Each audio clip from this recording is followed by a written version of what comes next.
Okay, next question, and this is another one that, I kind of recently learned. I kind of knew this, but I didn't really. What's the difference between 3G SDI, 6G SDI, and 12G SDI?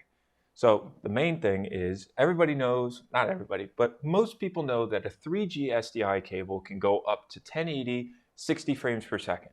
And a 12G SDI cable can go up to 4K, 60 frames per second. But as is becoming more and more common for cameras to come out on the market that go up to 4K 30, they don't necessarily need to have a 12G SDI port on them. They can use a 6G SDI port because 6G allows for 4K 30 frames per second. Now, the second part to this question is, why would I choose SDI over HDMI, or possibly reverse? Why would I choose HDMI over SDI? And the short answer is there's pros and cons to both kinds of cables. So we'll start with SDI because 3G, 6G, 12G. So with SDI, some of the pros are you can have extremely long cable runs. You can have upwards of a couple hundred feet, 200 or 300 feet, no problem with an SDI cable. The other great benefit to an SDI cable is that it has a locking mechanism on it. So when you plug the cable into your camera or into your switcher, it's going to lock in place, and then you don't have to worry about it coming undone. And the big thing about that is if you are, 150 feet away from your camera, you want to make sure that your cable is in there and it's not going to come out. But on the contrary, because SDI cables aren't as common in the day-to-day life of people, they can be a little bit more expensive. And then also, you need to know, do I have a 12G SDI cable? Do I have a 3G SDI cable? Do I have a 6G SDI cable? It's not super complicated, but you do have to take that into consideration. Okay, do I have the right cable for the right kind of camera or production system that I'm using?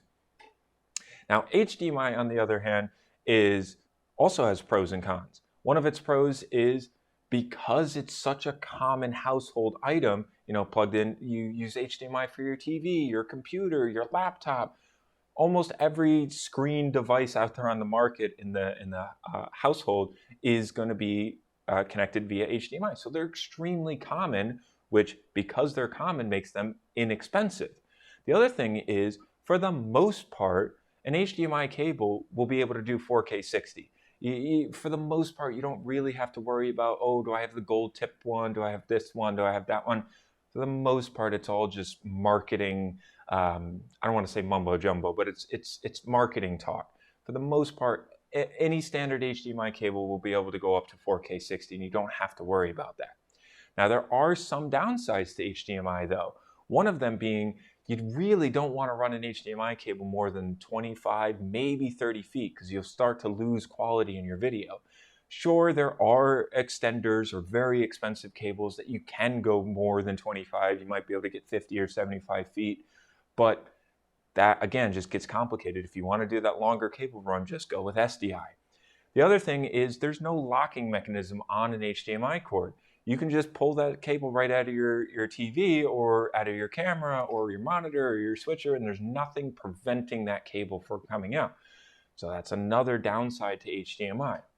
Now, if you have watched our shows in the past, you know that we are big fans of AV over IP, and we kind of figure that if you want to go with baseband, totally legit, but just keep in the back of your mind, maybe it's worth going over to AV over IP just because you get the long cable run, you can go up to 100 meters with an Ethernet cable, and you do have a simple locking mechanism when it comes to using an Ethernet cable. Yes, it is just, a piece of plastic, but it is, in theory, better than HDMI, which has no locking mechanism at all. So it's just another, food for thought when you are making that debate about which cable do I go with. There really isn't a wrong answer. All of them have their place and will work. It's just which one's the best one for your situation.